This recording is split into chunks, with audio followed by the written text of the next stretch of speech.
İmam Hüseyin Aleyhisselamın Kufəyə yaxınlaşanda rastına bir xeymə çıxır, bir xeymegah çıxır. Orada oturaq eləmiş, mənzil eləmiş bir çadır məcmuəsi çıxır.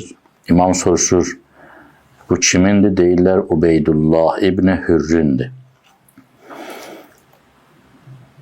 İmam xəbər göndərir ki, gedin ona deyin, gəlsin mənə kömək eləsin bu haqq yolda. Gəlib xəbər verirlər, Ubeydullah deyir ki, mən atımı göndərərəm, silahımı göndərərəm, amma özüm gəlmirəm. Davamını Ubeydullah özü nəql edir, yəni ravisi Ubeydullah İbni Hürr özüdür. Deyir, bir də xəbər tutdum ki, mən gəlmirəm deməmə rəğmən İmam Hüseyin Aleyhisselam özü gəlir xeyməmə tərəf, çadırıma tərəf. Gördüm, balaları da ətrafındadır və bu mənə çox mənfi təsirlədi, çox kövrəldim. Onun, imamın o haqq yolunda qərib, tənha, yalqız olmasına. Yaxınlaşdı, salamlaşdıq. İmam buyurdu ki, sənin keçmişdə də çox günahların olub. Gəl mən səni aparım cənnətə. Deyir, mən dedim ki, mənim qaçağan atım var, yaxşı qılıncım var, yaxşı nizəm var.